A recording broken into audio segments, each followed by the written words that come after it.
നമസ്കാരം ഗൈസ്. അപ്പോൾ നമ്മുടെ ഓണാണ്. ഓണത്തിന് നമ്മളൊരു പായസം വെക്കാൻ പോവാണ്. അപ്പോൾ ഇന്ന് ഓണത്തിന് പുറമെ നമ്മുടെ ഒരു 100ാമത്തെ എപ്പിസോഡും കൂടെയാണ്. അപ്പോൾ രണ്ടും കൂടെ ഒരുമിച്ച് വന്നു. അതപ്പം നമ്മൾ എന്തായാലും ഒരു പായസം വെക്കാമെന്ന് വിചാരിച്ചു. അപ്പോൾ ഇന്നത്തെ നമ്മുടെ എപ്പിസോഡിൽ നമുക്കൊരു പരിപ്പ് പായസം വെച്ചേക്കാം. അപ്പോൾ നമ്മുടെ ഉരുളി അങ്ങോട്ട് തീയിലേക്ക് വെച്ചതിന് ശേഷം അപ്പം തന്നെ നമ്മൾ വെള്ളം ഒഴിച്ചു കൊടുക്കുകയാണ്. അപ്പോൾ ആവശ്യത്തിന് വെള്ളം നമ്മൾ ഒഴിച്ചു കൊടുത്തിട്ടുണ്ട്. അപ്പോൾ ഈ വെള്ളത്തിലാണ് നമ്മൾ പരിപ്പ് മുഴുവനായിട്ട് വേവിച്ചെടുക്കുന്നത്. അപ്പം ആവശ്യത്തിന് വെള്ളം ഒഴിച്ചു കൊടുക്കുക. നമ്മൾ കുക്കറിലൊന്നിട്ട് വേവിക്കുന്നില്ല പരിപ്പ്. കുക്കറിലിട്ട് വേവിച്ചാൽ ഒരു കുഴന്നിരിക്കും.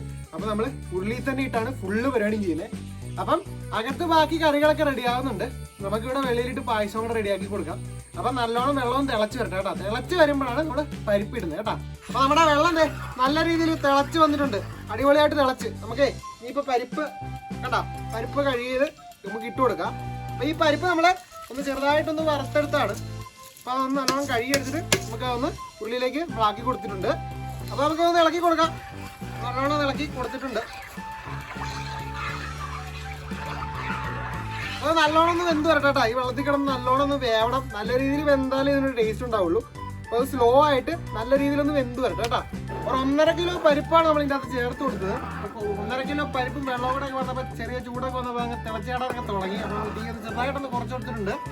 ഇത് നമുക്ക് ജസ്റ്റ് ഒന്ന് ഇളക്കിയും കൊടുത്തിട്ടുണ്ട്. നമ്മുടെ പരിപ്പ് നല്ലോണം വെന്ത് വന്നം. അപ്പോൾ കുറച്ച് സമയം എടുക്കും.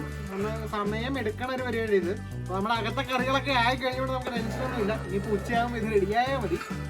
അപ്പം ഇത് നമ്മുടെ 100ാമത്തെ എപ്പിസോഡ് ആയതുകൊണ്ട് എന്തായാലും പായസം ചെയ്യണമായിരുന്നു. ആ സമയത്ത് ഓണം കൂടെ വന്നുകൊണ്ട് രണ്ടും കൂടെ ഒറ്റയടിക്കൊക്കെ പോയി. നമുക്ക് ഇടയ്ക്കിടയ്ക്ക് ഇളക്കി കൊടുക്കണം. ഇങ്ങനെ ഇടയ്ക്കിടയ്ക്ക് ഇളക്കി കൊടുക്കുക. അപ്പോൾ ഇത് ഈ ഉരുളിക്കകത്ത് ഒരു 1.5 കിലോ പരിപ്പുണ്ടാക്കാം എന്നാണ് നമ്മൾ വിചാരിക്കുന്നത്. അപ്പം തിളച്ചൊന്നും ചാടി പോകത്തില്ലായിരിക്കും. അപ്പം നമ്മുടെ പരിപ്പ് അത്യാവശ്യം നല്ലോണം വെന്ത് ഒരു 1/4 ഭാഗത്തോളം വെന്തിട്ടുണ്ട്. അപ്പോൾ 1.5 കിലോ പരിപ്പ് സുഖമായിട്ട് ഈ ഉരുളിയിൽ വേവിക്കാൻ ഈ ഉരുളി തെളിയിച്ചിട്ടുണ്ട്. അപ്പോൾ നമുക്ക് ഇതിലേക്ക് 3ാം പാല് ചേർത്ത് കൊടുക്കുന്നുണ്ട്. അപ്പോൾ ഒരു 7 തേങ്ങയാണ്, 7 വലിയ തേങ്ങയാണ് എടുത്തേക്കുന്നത്. നല്ല പച്ചത്തേങ്ങ നോക്കി നമ്മളൊരു 7 തേങ്ങ എടുത്തിട്ടുണ്ട്. അപ്പം അത്യാവശ്യം നല്ല തേങ്ങാപ്പാലും ഉണ്ട്. അപ്പോൾ 3ാം പാല് നമ്മൾ ഒഴിച്ചു കൊടുത്തിട്ടുണ്ട്. ഈ 3ാം പാലിൽ കിടന്നിട്ട് പരിപ്പ് നല്ലോണം വെന്ത് പരിപ്പ് പൂർണ്ണമായിട്ട് വെന്ത് കഴിഞ്ഞിട്ട് നമ്മൾ ഈ 2ാം പാല് ഇതിലേക്ക് ചേർത്ത് കൊടുക്കുള്ളൂ. അപ്പോൾ അത് ജസ്റ്റ് ഒന്ന് ഇളക്കി കൊടുത്തേക്കാം. ഏകദേശം ഒരു 10-30 കൊല്ലം മേളിൽ പഴക്കമുള്ള പാത്രമാണിത്.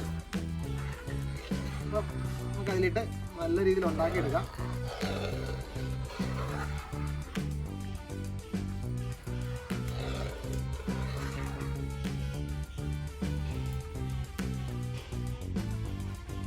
അപ്പോൾ അത് മൊത്തമായിട്ടൊന്ന് ഇരുന്നൊന്ന് വെന്ത് വരട്ടെ കേട്ടോ. അപ്പോൾ നല്ലൊരു സമയം എടുക്കും.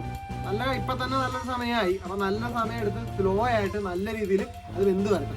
എന്നാലേ അതിനൊരു മൊത്തമായിട്ടൊരു കറക്റ്റ് ടേസ്റ്റ് വരുള്ളൂ. പരിപ്പ് പൂർണ്ണമായിട്ടും വേവണം. അപ്പോൾ നമുക്ക് വേവിച്ചെടുക്കാം. അപ്പോൾ നമ്മുടെ പരിപ്പ് അടിപൊളിയായിട്ട് വെന്ത് വന്നിട്ടുണ്ട്. നല്ല രീതിയിൽ വെന്ത് വന്ന് നമുക്ക് നമ്മുടെ ശർക്കര പാനി നമുക്ക് ഒഴിച്ചു കൊടുക്കാം. അപ്പോൾ 1.5 കിലോ പരിപ്പിന് 2 കിലോ ശർക്കര എന്ന രീതിയിലാണ് നമ്മളിവിടെ എടുത്തേക്കുന്നത്. അപ്പോൾ നമുക്ക് ആ ശർക്കര പാനി ഇതിലേക്ക് നമുക്ക് ഒഴിച്ചു കൊടുക്കാം അല്ലേ. ഒഴിച്ചു കൊടുത്തേക്കാം. നമുക്ക് നല്ലോണം പൊട്ടി വരുന്നുണ്ട്. ഒന്ന് ജസ്റ്റ് ഒന്ന് മാറി വയ്ക്കാം. കയ്യെ അങ്ങ് ഒഴിച്ചു കൊടുക്കാം. അപ്പോൾ നല്ലോണം പാനിയാക്കി അരിച്ചെടുത്തേക്കുന്നതാണ്. നമുക്കത് ഒഴിച്ചു കൊടുക്കാം. അപ്പോൾ 2 കിലോ ശർക്കരയാണ് നമ്മൾ എടുത്തേക്കുന്നത്. 1.5 കിലോയ്ക്ക് 2 കിലോ ശർക്കര. അപ്പോൾ 3/4 കിലോ പരിപ്പിന് 1 കിലോ ശർക്കര എന്ന റേഷ്യോയിലാണ് നമ്മളിവിടെ ശർക്കര എടുത്തേക്കുന്നത്. അപ്പോൾ ഇനി ശർക്കര കിടന്നിട്ട് ഈ പരിപ്പ് നല്ലോണം ഒന്ന് വരണ്ട് വന്നു. നമ്മുടെ പരിപ്പ് നല്ലോണം പൂർണ്ണമായി വെന്തതിന് ശേഷം മാത്രം നമ്മൾ ശർക്കരപ്പാനി ചേർത്ത് കൊടുക്കുക. പരിപ്പ് പൂർണ്ണമായി വേകുന്നതിന് മുമ്പ് ശർക്കരപ്പാനി ചേർത്ത് കൊടുത്താൽ നമ്മുടെ പരിപ്പ് കല്ലച്ചിരിക്കും. ആ പായസം മൊത്തമായിട്ട് പോകും. കാരണം നമ്മൾ പായസം കുടിക്കാൻ നേരത്തെ ഈ പരിപ്പൊക്കെ അടിയിൽ പോയി കിടക്കും. അപ്പം പരിപ്പ് പൂർണ്ണമായിട്ട് വെന്തെന്ന് ഉറപ്പ് വരുത്തിയതിന് ശേഷം മാത്രം നമ്മൾ ശർക്കരപ്പാനി ഒന്ന് ചേർത്ത് കൊടുക്കണം. അപ്പോൾ നമ്മുടെ ശർക്കര അടിപൊളിയായിട്ട് വരണ്ട് തുടങ്ങുമ്പോൾ തന്നെ നമ്മളെ കുറച്ച് നെയ്യ് ചേർത്ത് കൊടുക്കണം. അപ്പം നെയ്യ് നമുക്ക് ചേർത്ത് കൊടുക്കാം. കുറച്ച് നെയ്യ് നമ്മൾ ചേർത്ത് കൊടുത്തിട്ടുണ്ട്. പിന്നെ നമുക്ക് ഇതൊന്ന് മിക്സ് ചെയ്ത് കൊടുക്കാം. അപ്പോൾ നെയ്യ് കുറച്ച് കൂടുതൽ ചേർക്കുന്നതാണ് ഇതിന് ടേസ്റ്റ്. അപ്പോൾ നെയ്യ് ഉണ്ടെങ്കിൽ കുറച്ച് ചേർത്തോളുക.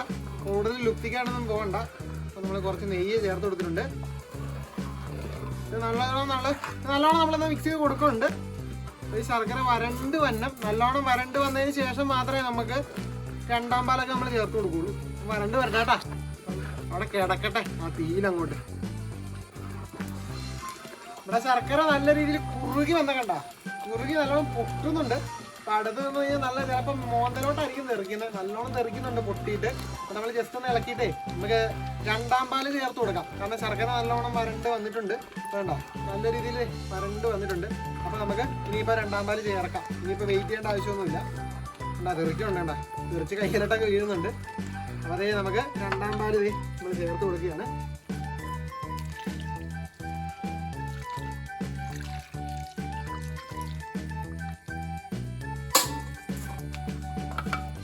അപ്പൊ തേങ്ങാപ്പാൽ എടുക്കാൻ നേരത്തെ നല്ല പച്ച തേങ്ങയുടെ പാല് നോക്കി എടുക്കാൻ നോക്കുക.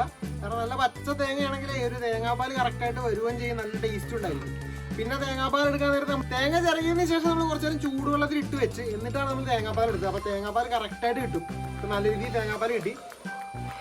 പിന്നെ മൂന്നാം പാൽ എടുക്കണമെന്ന് വലിയ നിർബന്ധമൊന്നും ഇല്ല. നമുക്ക് ആ പരിപ്പ് ആ മൂന്നാം പാലിട്ട് വേവിക്കാനെന്ന് വിചാരിച്ച് എടുത്തെന്ന് മാത്രമേ ഉള്ളൂ. മൂന്നാം പാൽ എടുത്തില്ലെങ്കിലും കുഴപ്പമൊന്നുമില്ല. അപ്പൊ ഇനി നല്ലോണം തിളക്കട്ടെ, നല്ല രീതിയിലാകട്ടെ കേട്ടോ. ഇപ്പൊ തന്നെ ഏകദേശം നല്ല സമയമായി, ഏകദേശം ഒരു 1 മണിക്കൂറായി നമ്മൾ ഇതിന്റെ പുറകെ നിൽക്കാൻ തുടങ്ങിയിട്ട്. അപ്പം കുറച്ച് നേരം കൂടെ ഇതിങ്ങനെ ആകട്ടെ, കുറച്ച് സമയം എടുക്കും, നല്ല ടൈം എടുക്കുന്ന പ്രോസസ്സാണിത്. അപ്പം അങ്ങനെ ഇരുന്ന് വേവട്ടെ കേട്ടോ. അപ്പൊ നമ്മുടെ പായസം റെഡിയായെന്ന് തന്നെ പറയാം. രണ്ടാം പാല് നല്ല രീതിയിൽ വറ്റി വന്ന് നല്ല അടിപൊളിയായിട്ടുണ്ട്, നല്ല കട്ടിയായിട്ടുണ്ട്.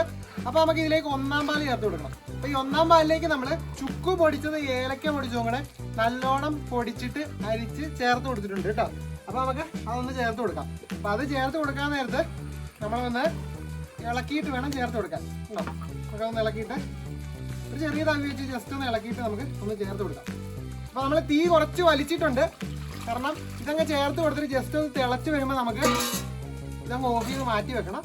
അപ്പം തീ കുറച്ച് വലിച്ച് മാറ്റിയിട്ടുണ്ട് കേട്ടോ. ഒരുപാട് തീ വേണ്ട, ഇത് ചെറുതായിട്ട് തിളച്ച് വരിക, അതാണ് കണക്ക്. അപ്പോൾ നമ്മുടെ പായസം അടിപൊളിയായിട്ട് റെഡിയാവുകയും ചെയ്യും. ഒന്നാം പാല് ചേർത്തിട്ട് പിന്നെ കുറേ നേരം തിളയ്ക്കാൻ അനുവദിച്ച് കഴിഞ്ഞ് കഴിഞ്ഞാൽ പായസം മൊത്തത്തിൽ പോവും. അപ്പം അത് നിങ്ങളൊന്ന് ശ്രദ്ധിച്ചേക്കണം. നല്ല ചൂടുണ്ട് കേട്ടോ ഇവിടെ ഇരുന്നിട്ട്. അപ്പം നമ്മുടെ ഓട്ടുരുളിയിൽ നമ്മുടെ പരിപ്പ് പായസം അടിപൊളിയായിട്ട് റെഡിയായി വരുന്നുണ്ട്. അപ്പം അവിടെ നിന്ന് തിളക്കട്ടെ, ജസ്റ്റ് തിളച്ച് നമുക്ക് ഒന്ന് മാറ്റി വെക്കാം കേട്ടോ. കുറച്ച് നെയ്യ് ഒഴിച്ച് കൊടുക്കാം. നേരത്തെ നല്ലോണം നെയ്യ് ഒഴിച്ച് കൊടുത്തായിരുന്നു. അപ്പോൾ കുറച്ച് നെയ്യും കൂടെ ഒരു ടേസ്റ്റിന് ഒഴിച്ച് കൊടുത്തിട്ടുണ്ട്. അപ്പോൾ നിങ്ങൾക്ക് നെയ്യുടെ ടേസ്റ്റ് ഇഷ്ടമല്ലെങ്കിൽ ഒരുപാട് നെയ്യ് ഒഴിച്ച് കൊടുക്കണ്ട. നമ്മൾ കുറച്ച് നെയ്യ് ഒഴിച്ച് കൊടുത്തിട്ടുണ്ട്. നല്ല ചൂടാട്ടോ അവിടെ ഇരുന്നത്, അതുകൊണ്ട് അങ്ങനെ പെട്ടെന്ന് എണീറ്റത്. ഇതിരിക്കുന്ന നട്ട്സും കിസ്മിസും കുറച്ച് എള്ളുമാണ്. അപ്പോൾ അത് നമ്മൾ ഇങ്ങനെ ചേർത്ത് കൊടുക്കുന്നുണ്ട്. അപ്പം ഒന്നാം പാലം ജസ്റ്റ് തിളക്കണതിന് മുമ്പാണ് നമ്മൾ ഇതിങ്ങനെ ചേർത്ത് കൊടുക്കുന്നത്.